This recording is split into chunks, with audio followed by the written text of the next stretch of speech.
June 12 குழந்தை தொழிலாளர்களுக்கு எதிரான உலக தினம். வெல்கம் டு துயில் பாட்காஸ்ட். நான் உங்கள் ஜே.கே. குழந்தை தொழிலாளர்கள் இது உலகின் மிகப்பெரிய சோகம். குழந்தைங்களை வேலைக்கு அமர்த்துறது உலகத்தோட மிகப்பெரிய சட்டவிரோத செயல். அது இயற்கைக்கு முரணான ஒரு சமூக குற்றம். பகட்டாக ஜொலிக்கும் உலகின் களையப்படாத கீழ்மைகளில் ஒன்று. குழந்தைகளின் கனவுகளை களைப்பதற்கு ஈடான வன்செயல் எதுவுமே இல்லை. குழந்தை தொழிலாளர்களுக்கு எதிரான உலக தினம் குழந்தை தொழிலாளர்கள் பற்றிய உலகளாவிய கவனத்தை ஈர்ப்பதற்காகவும் அதை முற்றாக ஒழிக்க தேவையான நடவடிக்கைகள் மற்றும் முயற்சிகளில் கவனம் செலுத்துவதையும் நோக்கமாக கொண்டிருக்கு. ஒவ்வொரு வருஷமும் ஜூன் 12 அரசாங்கங்கள், தொழிலாளர் அமைப்புகள், நிறுவனங்கள், தொழில் வழங்குனர்கள் உலகமெங்கிலும் உள்ள மில்லியன் கணக்கான மக்களை ஒன்றிணைத்து குழந்தை தொழிலாளர்களின் அவல நிலையையும் அவர்களுக்கு உதவ என்ன செய்ய முடியும் என்பதையும் எடுத்துக்காட்டும் பொருட்டு சர்வதேச தொழிலாளர் அமைப்பு, அதாவது ILO மற்றும் ஐக்கிய நாடுகள் சபை கூட்டாக இணைஞ்சு 2002 தான் இந்த தினத்தை உருவாக்குனுச்சு. சர்வதேச தொழிலாளர் அமைப்பு குழந்தை தொழிலாளர்களை குழந்தை பருவத்தை இழந்த குழந்தைகள் அப்படின்னு குறிப்பிடுது. அவர்களோட ஆற்றல் அப்புறம் சுய கௌரவத்தை இழந்து உடல் மற்றும் மன வளர்ச்சிக்கு தீங்கு விளைவிக்கும் செயல் அப்படின்னு அதை வரையறுக்குது. சரி, அப்படின்னா குழந்தைகள் செய்கிற அத்தனை வேலையும் குழந்தை தொழிலாளர்கள் அப்படிங்கிற வரையறைக்குள்ள வருமா அப்படின்னா வராது. அதாவது குழந்தையோட நேர்மறையான வளர்ச்சிக்கு பங்களித்து அவர்களை சமூகத்துல ஒரு சிறப்பான குடிமகனா மாற்றுவதற்காக அதற்குரிய திறமைகளையும் அனுபவத்தையும் வழங்கக்கூடிய செயல்பாடுகள் குழந்தை தொழிலாளர்கள் அப்படிங்கிற கட்டத்துக்குள்ள அடங்காது. அப்படின்னா யாரெல்லாம் குழந்தை தொழிலாளர்கள்? ஒரு குழந்தையோட உள்ளம், உடல் வளர்ச்சியை பாதிக்கும், அவர்களுக்கு மன ரீதியாகவும் உடல் ரீதியாகவும் சமூக ரீதியாகவும் ஒழுக்க ரீதியாகவும் தீங்கு விளைவிக்கும், அவர்கள் சுதந்திரத்தை சூறையாடும் இயற்கைக்கு முரணான எந்த வேலையும் குழந்தைகளை தொழிலாளர்களாக்குகிறது. இதன் மூலமா பள்ளியில் சேர்வதற்கான வாய்ப்புகளை அவங்க இழக்கிறாங்க. அதனால அவர்களுடைய பள்ளி படிப்பு தடைபடுது. குழந்தை தொழிலாளர்களுடைய உச்சகட்ட கொடூரம் என்னன்னா, அவங்கள பெற்றோர்கள் அப்புறம் குடும்பத்திட்டேருந்து பிரித்து அவங்களுடைய ஆற்றலுக்கும் 1000 மடங்கு அதிகமான பலுவை திணிச்சு அவங்கள பெருநகரங்களில் சிறு விலைக்கு போதைப்பொருள் கடத்தல், விபச்சாரம், தீவிரவாதம் போன்ற பல சமூக விரோத செயல்களுக்கு விற்கப்படுதல் தான். சர்வதேச தொழிலாளர் அமைப்பினுடைய தரவுகளின்படி உலகமெங்கிலும் 5லேருந்து 17 வயசு வரையிலான சுமார் 153 மில்லியன் குழந்தைகள் குழந்தை தொழிலாளர்களாக இருக்காங்க.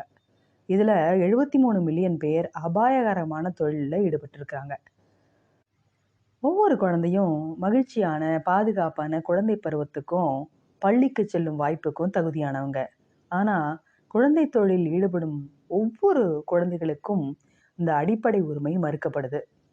2025க்குள்ள குழந்தை தொழிலாளர்களை முற்றாக ஒழிச்சிடணும் அப்படின்னு இலக்கு நிர்ணயிக்கப்பட்டிருந்தாலும் அது எவ்வளவு தூரம் சாத்தியமானது அப்படிங்கிறது மிகப்பெரிய கேள்விக்குறிதான். குழந்தை தொழிலாளர்கள் 2 வகையில் உருவாகிறாங்க. வறுமை, கல்வி அறிவின்மை காரணமாக பெற்றோர்கள் அல்லது பாதுகாவலர்கள் தன்னுடைய குழந்தைகளை வேலைக்கு அனுப்புறது, இல்லைன்னா ஏஜென்ட்டுகள்கிட்ட குறைந்த விலைக்கு விற்கிறது. இது ஒரு வகை. 2வது வகை குழந்தை கடத்தல். உலகத்தோட 2 அறைக்குள்ள பணம் கொழிக்கும் வணிகமாக மாறிவிட்ட இந்த குழந்தை கடத்தலில் மில்லியன் கணக்கான குழந்தைகள் குழந்தை தொழிலாளர்களாக விற்கப்படுறாங்க. திரையில நிழல் உலக ஹீரோக்கள் இவ்வாறான ஒரு சம்பவத்தை தட்டி கேட்கும்போது உணர்ச்சி வசப்பட்டு கைதட்டுற நாம படம் முடிச்சுட்டு வெளியே வரும்போது சுண்டல் விற்கக்கூடிய ஒரு சிறுவன்கிட்ட பேரம் பேசி சுண்டல் வாங்குறோம். ஆனால் அவன் ஏன் ஸ்கூலுக்கு போகல, அவன் ஏன் இந்த நேரத்தில் இப்படி வேலை செய்கிறான் அப்படின்னு அதற்கான தீர்வை தேடி எத்தனை பேர் போகிறோம். தெருவில் போகும்போது யாசகம் கேட்கக்கூடிய குழந்தைகளை புறக்கணிச்சிட்டு போகிறோமே தவிர அவங்களுக்காக மறுக்கப்படும் உரிமைகளுக்காக குரல் கொடுக்க யாருமே நினைக்கிறதில்ல. இந்த அலட்சிய போக்கால ஒரு சமூகமாகவும் நம்ம குழந்தைகளை பாதுகாக்க தவறிடுறோம். எந்த குழந்தையும் விரும்பி வேலைக்கு போகிறது இல்லைங்க. அவங்க பலவந்தமாக இந்த சூழலுக்கு தள்ளப்படுறாங்க. இந்த மண்ணில் பிறந்த ஒவ்வொரு குழந்தைக்கும் பாதுகாப்பாக வளர்கிறதுக்கும் சுதந்திரமாக வாழறதுக்கும் தரமான கல்வி கற்பதற்கும் உரிமை இருக்குது. அது எந்த காரணத்திற்காகவும் பறிக்கப்படுவது ஏற்றுக்கொள்ள முடியாத குற்றம். இன்றைய குழந்தைகள் தான் நாளைய உலகத்தை கையில் எடுத்துகிட்டு போகிறவங்க. அவங்க இன்னைக்கு எப்படி நடத்தப்படுறாங்களோ அதனுடைய எதிரொலிப்பு தான் நாளை வெளிவரப்போகுது. அதனால் எதிர்கால உலக அவங்க நேர்மறையாக அணுகணுமா இல்லை எதிர்மறையாக மாற்றணுமா அப்படிங்கிறத தீர்மானிக்க போகிறது இன்றைய நாம் தான். இந்த நாட்டின் குடிமகனா குழந்தை தொழிலாளர் எதிர்ப்புக்கு என்னுடைய பங்கு என்ன அப்படின்னு நாம் யோசிக்கும்போது, குழந்தை தொழிலாளர்கள் பணியில் அமர்த்தப்பட்டாங்க அப்படின்னா அது குறித்து புகார் அளிப்பதற்காக நம்மளுடைய மாநில அளவில் 1098 அப்படிங்கிற கட்டணமில்லா தொலைபேசி வசதி ஏற்படுத்தப்பட்டிருக்கு. பொதுமக்களோ ஏன் மாணவர்களோ குழந்தை தொழிலாளர்கள் பணிபுரிகிறத கண்டறிஞ்சிங்கன்னா கட்டணமில்லா தொலைபேசி எண்ணில் புகார் அளிக்கலாம். அவ்வாறு புகார் அளிக்கப்பட்ட பின்னர் அதிலிருந்து மீட்கப்படும் குழந்தை தொழிலாளர்கள் தேசிய குழந்தைகள் தொழிலாளர்கள் திட்ட சிறப்பு பயிற்சி பள்ளியில் சேர்க்கப்படுவாங்க.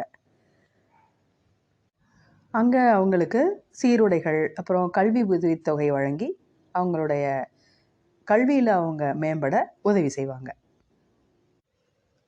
உங்கள் கண்முன்னே ஒரு குழந்தை அதன் சுதந்திரத்தை இழந்து நிற்குமாயின் அங்கு உங்கள் மௌனம் கலையட்டும்.